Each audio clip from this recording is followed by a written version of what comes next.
Hey everybody, this is Craig Garber. Welcome to Everyone Loves Guitar, and we are going to show much love to the rhythm section today. I'm with the one and only Ron Carter. A couple of quick announcements. I just want to thank Joanne Jimenez for hooking us up and putting this all together. And also make sure you go to everyonelovesguitar.com/subscribe to subscribe to the audio and video. If you're already watching us on YouTube, hit the bell icon and subscribe. All right, real quick. I can't give a real quick background on Ron, but let me give you the highlights of Ron's career, if we can even do that. Ron is the most recorded jazz bassist in history, with somewhere north of 2,300 sessions under his belt. He's played with every significant jazz player and artist since he began playing bass in 1955. And of course, he was part of the second Miles Davis Quintet in the mid-1960s, which also included Herbie Hancock on keys, Wayne Shorter on saxophone, and Tony Williams on drums. He also played on Billy Cobham's Spectrum, Herbie Hancock's Empyrean Isles, and literally hundreds and hundreds of other incredible albums on loads of sessions from artists inside and outside the jazz community. He grew up in Detroit as one of 8 children, started playing classical cello at age 10. Even though he was the most talented student playing cello, he was denied classical gigs, and in fact, he was told he couldn't play cello in an orchestra because the powers that be weren't ready for an African-American player in classical music. He switched to bass in his senior year of high school, started a jazz group, and began gigging. Graduated from Eastman School of Music in Rochester, New York, and earned a master's degree in double bass from Manhattan School of Music in New York City. I am not going to ask Ron any questions about his experience with Miles, simply because there's literally hundreds of interviews about this online, and I could not offer him any new questions, and I wanted to spare him from having to answer the same old questions again and again. I'll just mention that Ron wound up leaving Miles' quintet after 5 years because he wanted to tour less and spend more time with his 2 young sons. Also, the jazz studio scene in New York City was opening up, especially for African-American players at the time. So Ron became a very active session player and the first call session bassist for Blue Note Records and then CTI Records. He was named Outstanding Bassist of the Decade by Detroit News, Jazz Bassist of the Year by Downbeat, and MVP by the National Academy of Recording Arts and Sciences. He's also earned 2 Grammy Awards and numerous other accolades that we'd be here forever if I went into him. He is a prolific best-selling author of instructional jazz books, as well as his own autobiography called Finding the Right Notes. He teaches masterclasses all over the world and has 5 honorary doctorates, and is a Distinguished Professor Emeritus of the Music Department of City College of New York, having taught there for 20 years, and he also taught at Juilliard in New York City. He is 83 years young. He looks better than most people 30 years his junior, and I'll put myself in that category as well, including me, like I said. And besides being a beautiful player, he keeps time like a Swiss watch, and in many situations over his career, he was effectively the bass player and the drummer in a sense. He was touring regularly before coronavirus, and he actually had a virtual gig at the Village Vanguard this past weekend. How was that gig? Incredible. That's awesome, man. You know, it was... Go ahead, please. Well, you know, Russell and Donald were so excited to get there. They got there 2 days early. You know, it was funny. I saw you had a video on social media of you carrying your bass down the stairs. Yes. And I do that. I'm playing it and I'm moving it. Yes. Yeah. But I thought to myself, now the cases are really hooked up and it's a lot more convenient. But I said to myself, I wonder if any time of the thousands of stairwells you've carried your bass down, you ever sit and think to yourself, man, if I played flute, this would be a hell of a lot easier. No, that never crossed my mind. Well, thank you very much for coming, man. It's an honor and a privilege to have you on the show. You're the only person you taught a master class online. I watched the video and you played You Are My Sunshine and gave me goosebumps. That was a first for hearing that, man. I read an interview, Ron, in which you said when you're improvising, you're thinking about finding those notes that are leading somewhere musically profitable for you. And I thought that was a really concise way of summarizing pretty much what everybody's after when we're improvising. And I was curious, at what point in your career did you realize that was what you're after, and what were some of the challenges early on to get there? That's a 3-question question. I'm trying to answer them one at a time in my head. I think we all are still looking for those spots. The more experience we have, the more we realize that spot was close, but maybe it wasn't the most unique spot of them all. I think before I got to that place in my head, I realized how much power, how much responsibility the bass player had in groups. You know, once I understood that each note that the bass player plays, whoever he or she is in whatever group they're in, each note does 4 or 5 things all at the same time, tune after tune, chorus after chorus, band after band. And once I understood that, then I became more curious about what's the best note of all these responsibilities that I'm responsible for. And what will be the result of this beautiful note, this special note on those who I'm playing with? Do I have their attention enough for an extended period of time, a whole chorus, to have them be aware of my development of a bass line? And when they get to this note, when I hit this note, they understand he's going there. What can I do to help this note in my solo? Once I became aware of that strength of the bass's presence and how important his or her note choices were or are, then I began to say, well, if you're improvising a bass line night in and night out, when you solo, it's the same thing, only they're not so much quarter notes. The rhythm is different, but the note choice is equally important. And then I began to kind of look curiously at the solos and how they develop and how the audience knows the solo is over, you know, and how they can feel the tension in my note choices or the note choices of the instrumentalist. Working with Jimmy Green right now, whenever we get back to work, I'm able to watch him play and hear his development of his lines and understand that he's winding down his solo.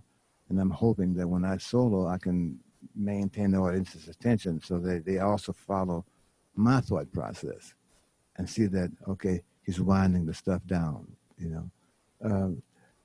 Going to work every night for me is a free class with whoever the band is.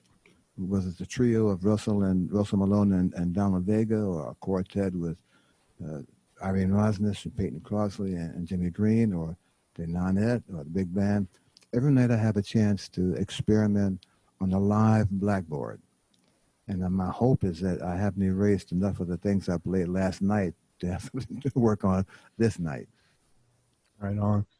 I love the way you said you took on that responsibility.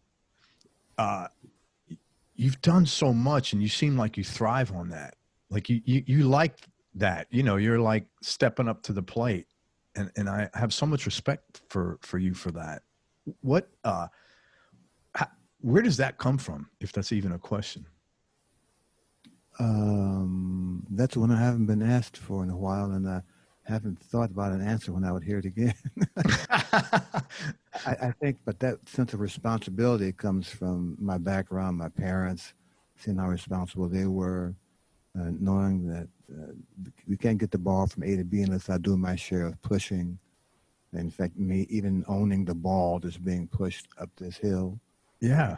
And who can I help me in this process to make this ball being pushed up this hill? Who can I encourage to think that, to agree with my concept, that I'm really on the right track of something interesting here to help me develop this concept? That's kind of like being in the band. Who in this group of guys and gals will try to follow my thought process to understand where I'm going and put the right chord in to help me get to this next step in this uphill battle? Or who will understand that I run into a wall knock and they find something to help this next note appear that I haven't been able to find, but clearly I'm still looking. And they understand this hunt or this special note that makes this music have another dimension, even if it's only for one chorus. I think responsibility is what my age group, as you mentioned, I'm over 18. We've kind of grown up with this kind of sense of innate responsibility to make our fellow man, and I use that word colloquially, better. Yeah. And as a bass player, that's my job. My job is to make these people I'm playing with better. And with this responsibility, it comes a tremendous amount of interest, necessary skill, of necessary attention, if necessary, memory of what worked or didn't work, concentration to focus on the bandstand and kind of put those worries that are clearly a part of our lifestyle just off to the side for the next 75 minutes and be able to turn that page back to those most important events in our lives now that the music is taking care of itself. Man, your curiosity and your attention to, there's a million things going on, but your awareness of them is just so high. It just blows me away. I mean, you're very aware of every single thing. That's just really cool. One of the things I tell my students, right now it's really strange teaching online because I don't really feel them in terms of the feeling, in terms of I can't walk around them and move their elbow up or down and move the bass a little. I miss that feeling of them. And during the course of this online process, I have to enforce on them the ability to be focused. You're no longer in a practice room by yourself. You're in your house by and large, and you have your family, your relatives, stuff. You have to be able to, for the length of time of this lesson, to block that out for the next hour. And I know that's difficult. They're young kids, that's 18, 22, they haven't been able to have this kind of specific discipline to make this process for the next hour only about them getting better at what they want to do. For this 1 hour, nothing else is more critical than that. And it's hard to have them understand, it's hard for them to put that in practice. They understand that.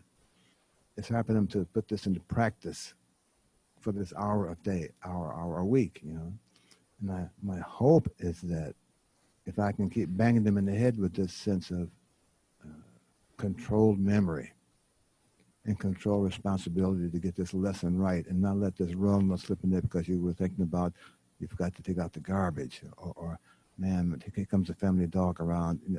You can just put that aside for an hour. In your life, I can assure you, there will be times when this 1 hour you had with me in 2020 was really valuable in 2022 for you. If I can do that, hey, I'm okay with that. Yeah. I'll tolerate that extra I've been in the wrong place because I know that somewhere you'll find out where it belongs. I've done my job. But what's cool about it is what you're asking them to do. That's the key to like being successful in anything, man. Just hone in, really be aware and hit it hard, man.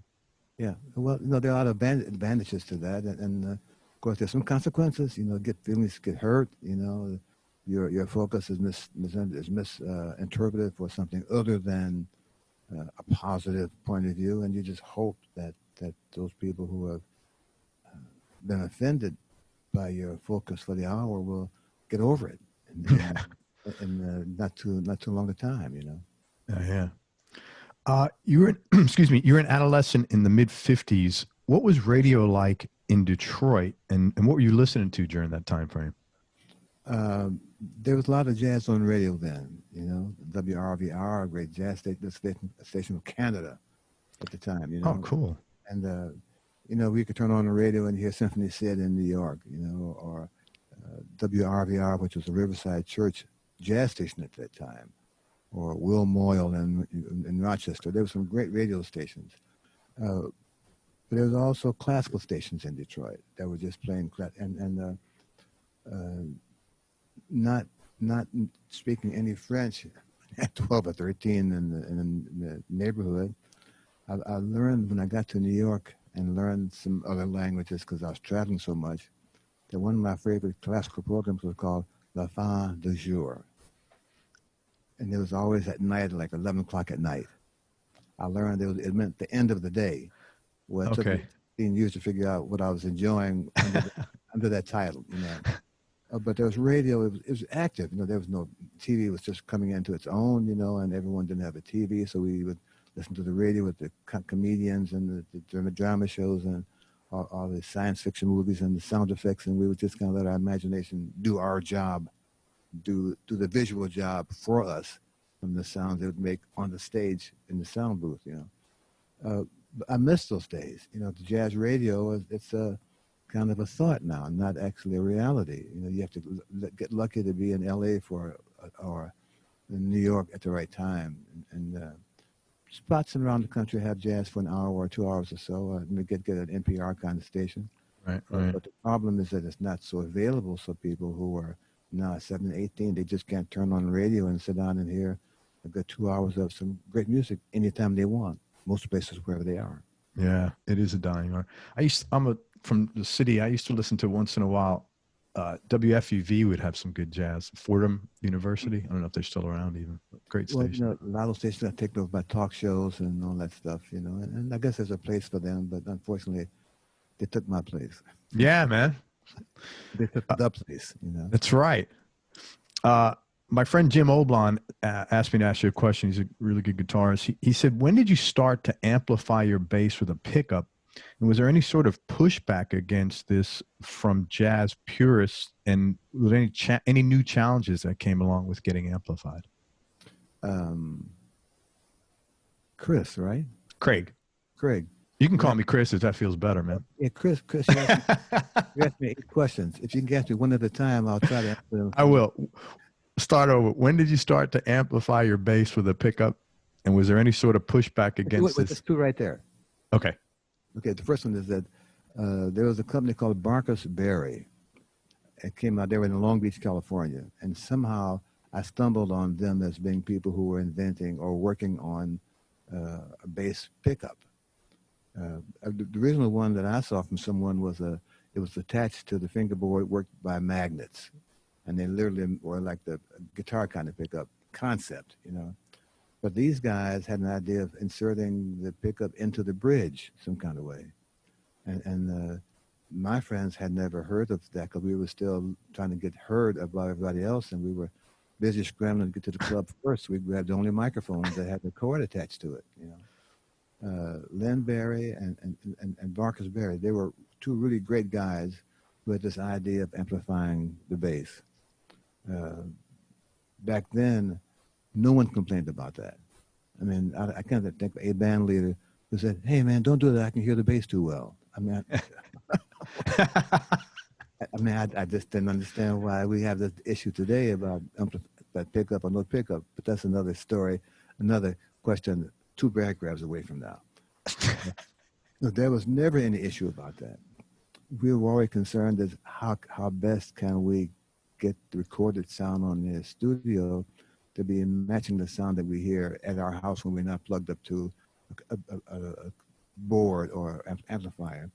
Well, ultimately, engineers would come out, my friends would come out to the room and would hear the bass in the room and try as best as they could with the gear they had at that time, which was still evolving, it's still being developed, to see if they could match this sound that they heard in the room with the sound on this disc they were trying to make in the control room, and understanding that when I play a note in March in this room, there are 4 people who affect that note when it gets to your house.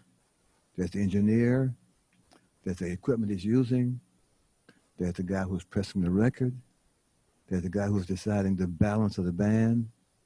All these people affect that note I play in March when you hear it in September of a year later.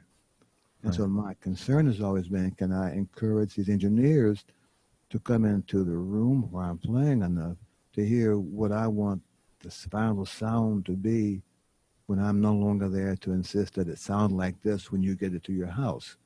And to do that, it takes me on my part to be as consistent as I physically can to give them enough of this signal, enough of this F sharp, to make them have enough to work with. So when they start trimming the edges off, like a tree, when they start pruning this note, and God help me if they do, that there's enough left that still look like a Christmas tree.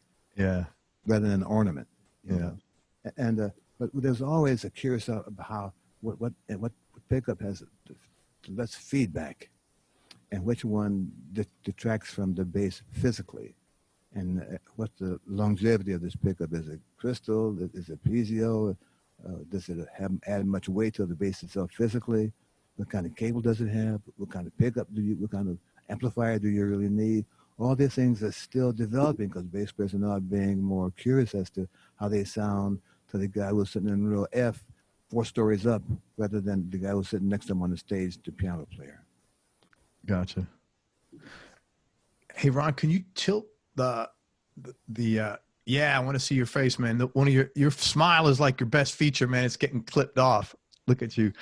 I want to talk about a few of your tracks that I really love. And this is going to be quick because, again, we can go forever. Blues Farm, 1972, the title track. I'll ask you the questions one at a time. First of all, the mix on that record is amazing for a record that's almost 40 years old. Or 50 years old. Why is that? It doesn't sound like it was recorded 47 years ago. I mean, that's just incredible. Well, Rudy Van Gelder, who recorded that record, by the way, I would go out there early in the days of pickups, and Rudy was a scientific engineer as well as being an optometrist at some point in his pre-recording a jazz career. He and I wanted to figure out how best can we record the sound of the bass that was now being made audible to even the worst stereo systems in your home or a car radio. So I went out there for like 4 or 5 months every Saturday. And we would sit down, he would try different microphones. He would try different places in the studio. He had a great physical place to play this for the recording. I would try a different pickup. I would try to move the pickup that was no longer attached to the bridge somewhere else on the bass to find out what pickup picked up the most complete sound, how far from the bass would the microphone have to be to get the sound of the bass as it actually develops in the air of the room, how close would the baffle have to be in front of the bass so that too much stuff didn't feed into this microphone. And we spent 6 months on Saturdays doing this kind of stuff. And he would make us copious notes, and I try to remember whatever I could because I'm going to work somewhere else tomorrow, And ultimately, we figured out a specific location as near as we could, given the bass's sensitivity to weather and my hands and the tunes and volume of the band, those kind of details that were kind of out of our recording control. And we decided on X, Y, and Z. And my job was to kind of bring that to the date. His job was to remember what X, Y, and Z felt like on his side of the glass. Right. It's one of the first projects we had that came to that kind of audible conclusion. Yeah. Well, see, this is all part of what your whole ethos of responsibility, man. There's a reason why all these things work. I mean, who puts 6 months of basically sound check? Yeah, absolutely. Yeah. I mean, that's just serious commitment.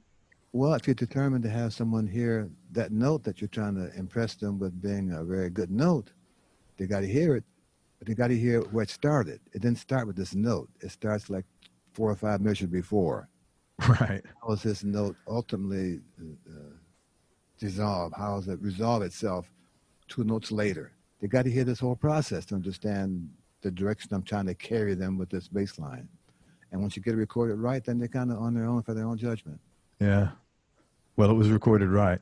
That track is so funky, which is kind of right up my alley.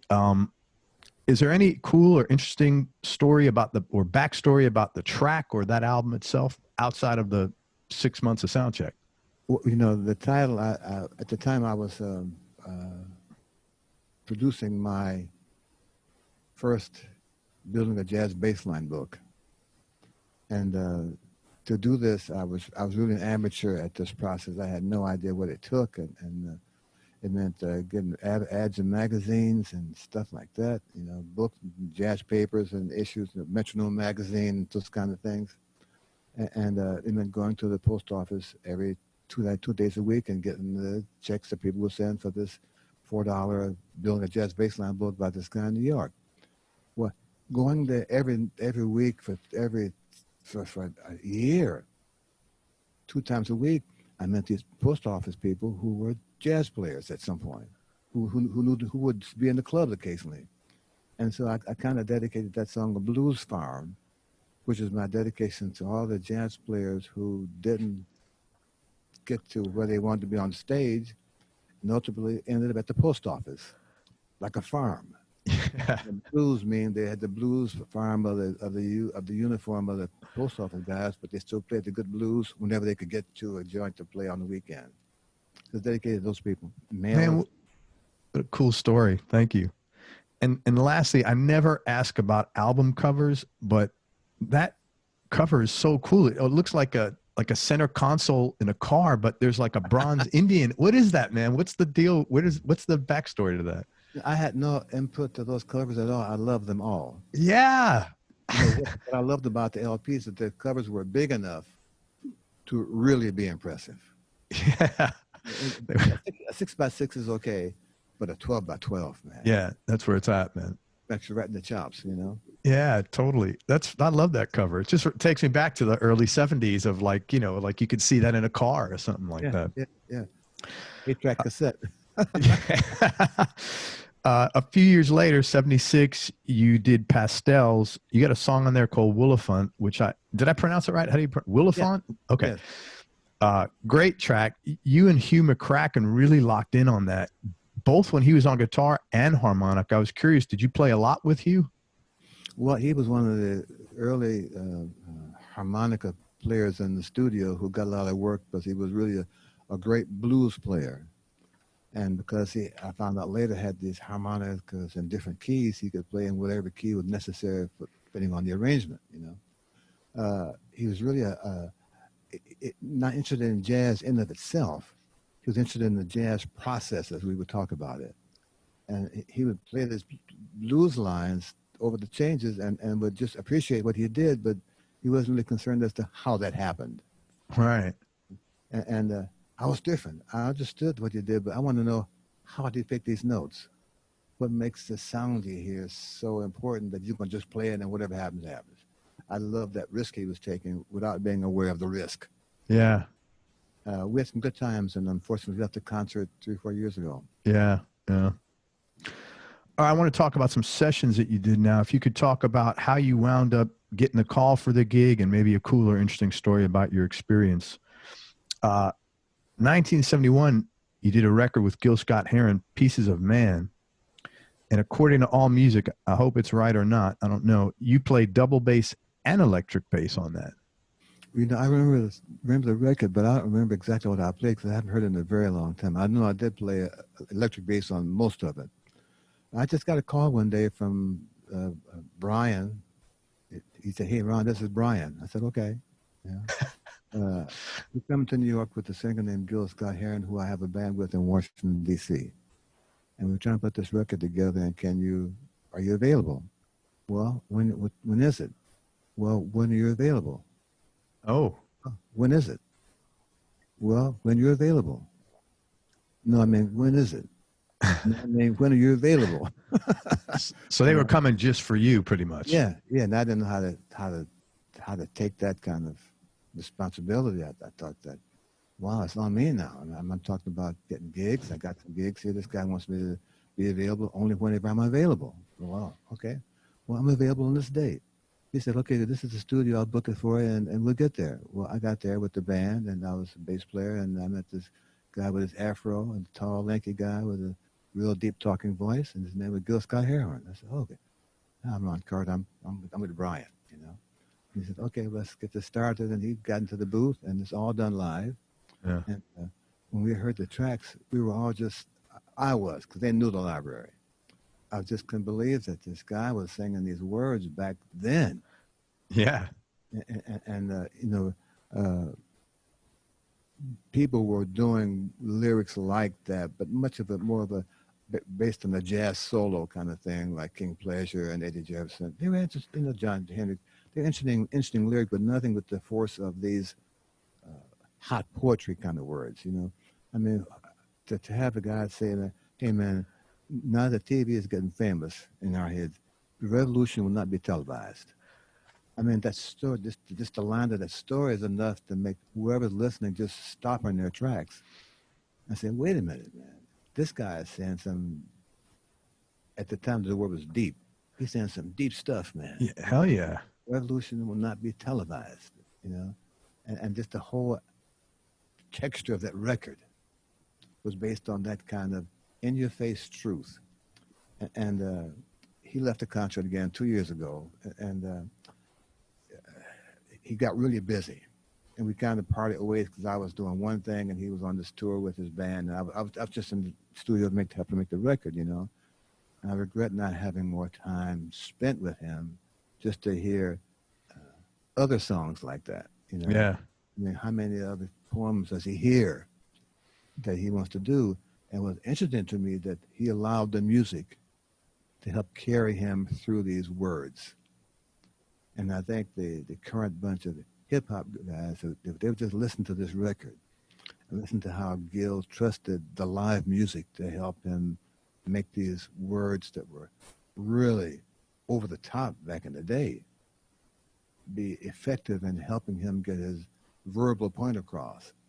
Maybe they would hire more jazz players to help their project be to another level of I hate to say musicality because I'm not implying that they were non-musical, but different level of musicality, yeah, for sure. Yeah. You know, and I admire those guys who produce those records. They listen to all these choices of lines to sample.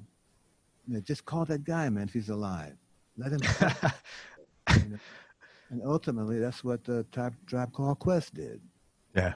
You know, Mr. Q-Tip, I called him, called me on the phone, and we worked it out. And now that record turned out to be important for them and a nice thing for me to have done. Yeah. I missed that contact with people, players like that, because they haven't gotten comfortable, I guess, with someone helping them make those musical choices. Yeah. It's all them. And I'm okay with that all them process. But I've been in a lot of all them bands. Yeah. And the bass has always been important in those groups, you know. There's a great, I don't know if you saw it, there's a fantastic Gil Scott-Heron documentary. It was on Netflix recently. Did you see it? I have to find it. No, but after the show, just give me how I can find it. His band, holy smokes, they were hopping. I mean, incredible, just incredible. You're on Roberta Flack's first record, First Take. When you were making that, and you have a prominent role in a lot of the music there, I mean, that's a perfect record, man. There's so many beautiful ballads on there. What was going through your mind as you were hearing her? That has a backstory. Is it still in? I've been out of school for a couple of years. No, backstory. Yeah, you know, we probably speak the same language. I'm not that. I mean, I'm a little younger than you, but you know, kind of same generation ish. So we're good, man. Backstory. Yeah, I always use that. She'd come to New York. She got discovered in Washington, I think, by Les McCann. Okay. Called in Washington, D.C. And Les was recording with Atlantic Records, and the producer's name was Joel Dorn. He had convinced Joel Dorn that this group in Washington, led by this singer, piano player, was a good record for him to record. So evidently he went down there and heard the band and decided that was a good thing to do and brought them to New York to make this record for her record, you know. Well, after 2 days of recording, they didn't have much success in making the record. You know, it's one thing to make a record and play in the club. It's nothing to play in the club and make a record. The two environments are so different, and the demands of, here we go again, discipline. Yeah, is necessary. That you don't have the luxury of fooling around until you get hot.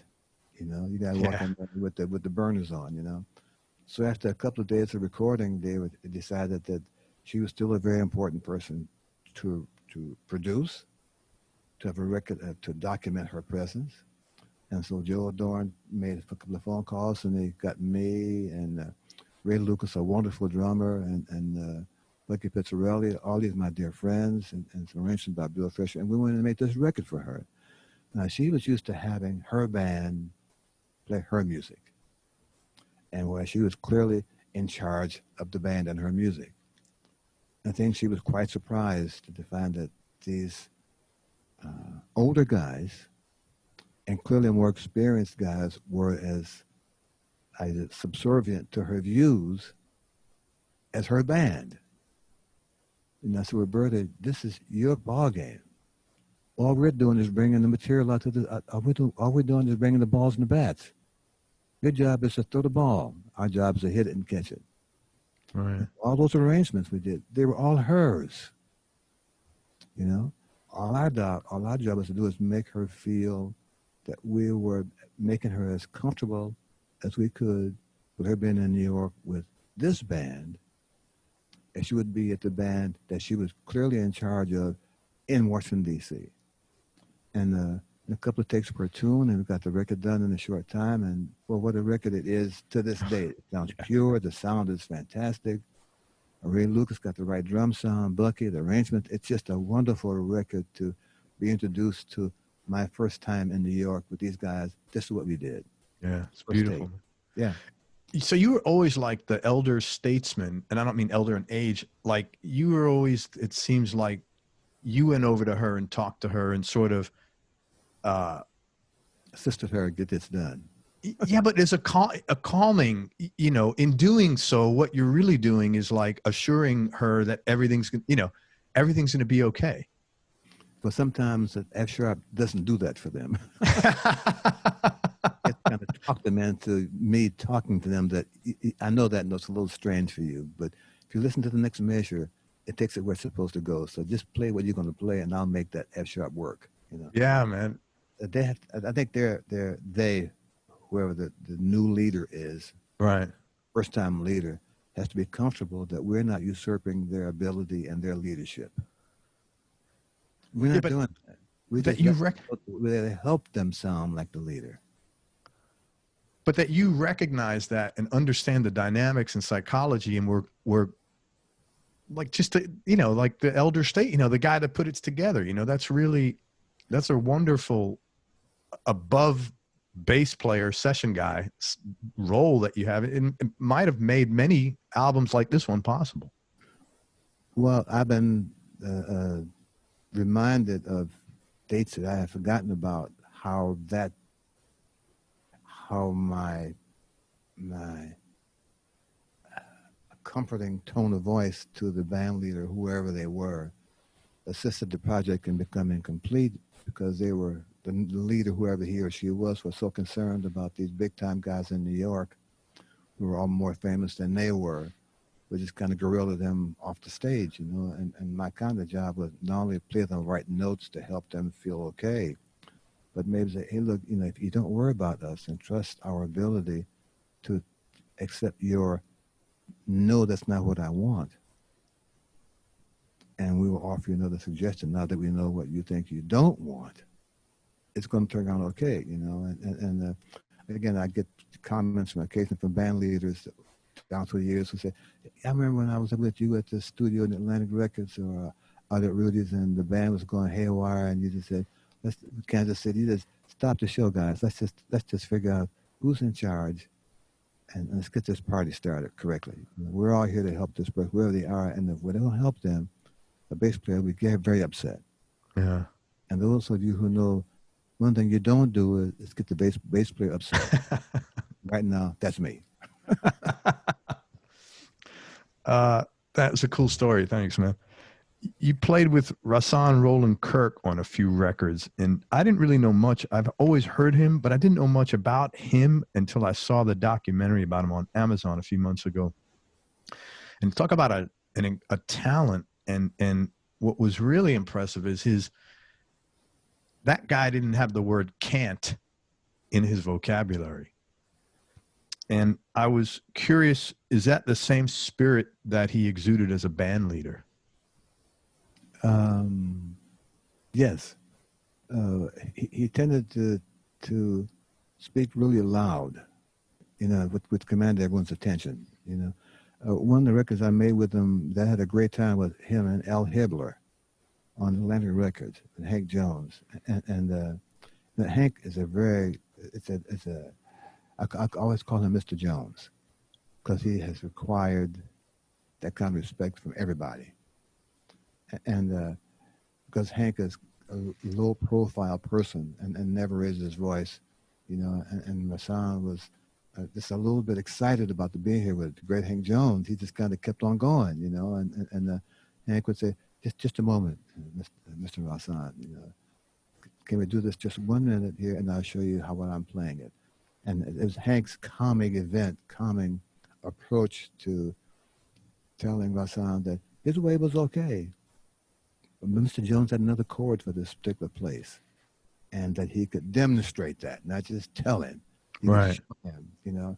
Rahsaan kind of stepped back, and he began to enjoy the music of Hank Jones, not Rahsaan just playing the saxophone with Hank Jones.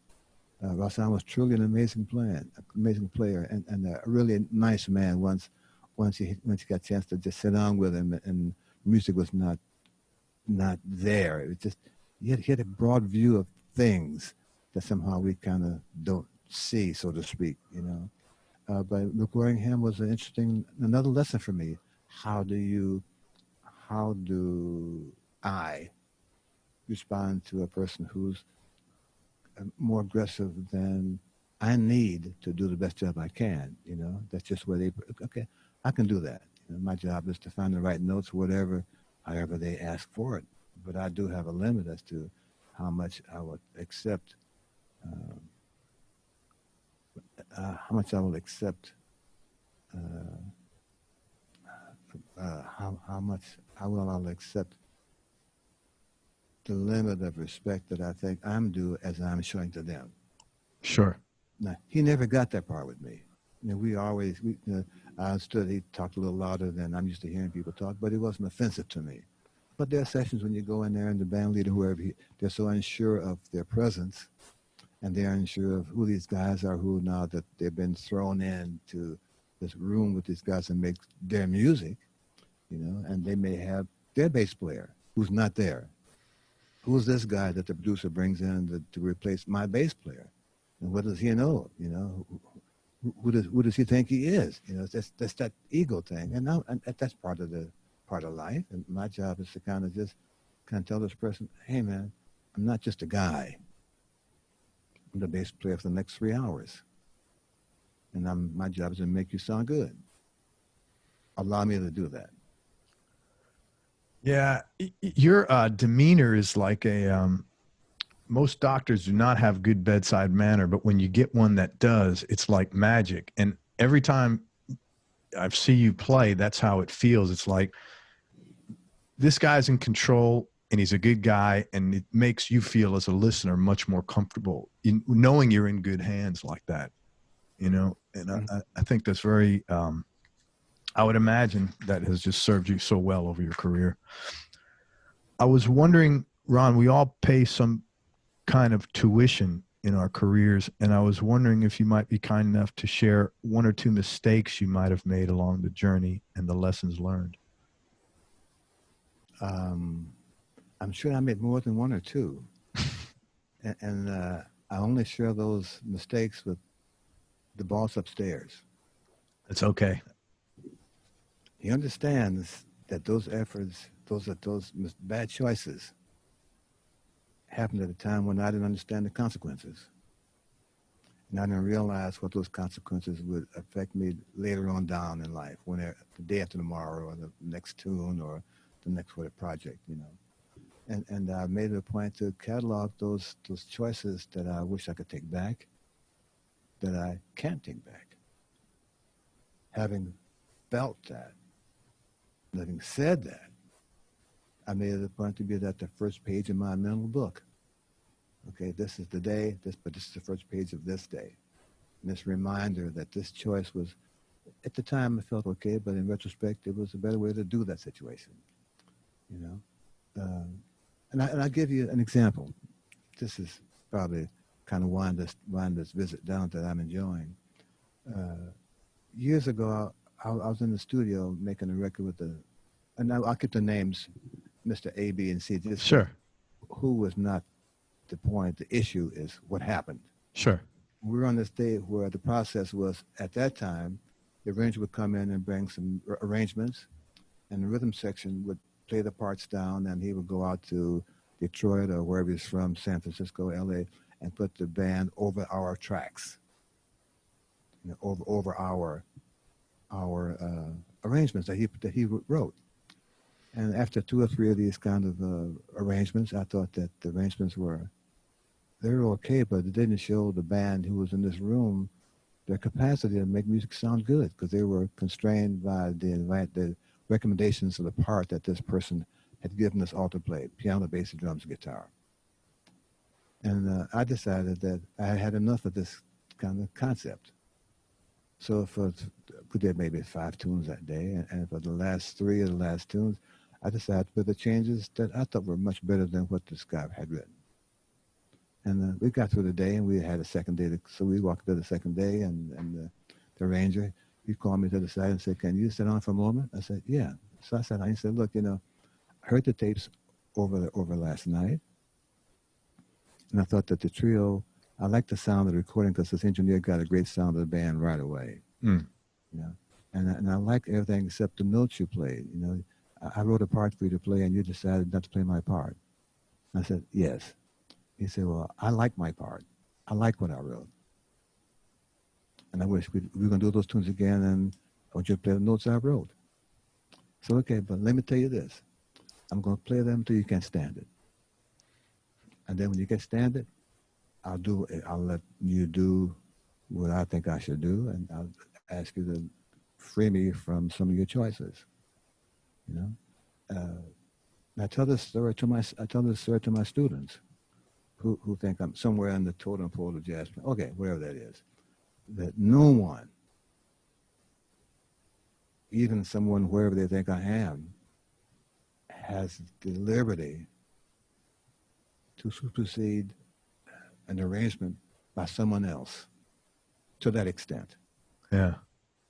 I've done a lot of dates with arrangers who trust my judgment, and I can fix the part up better than they could write it, and my note choices. Okay, and I look forward to those kind of things because I want to get inside the guy's head within 2 takes. There's a moment when that's not my job. My job is to give this person exactly what they wrote, and let him decide whether what he wrote was great or whether my choices are better. And let my students know that no one is beyond reproach. And so on my first page, that story reminds me that this is his project.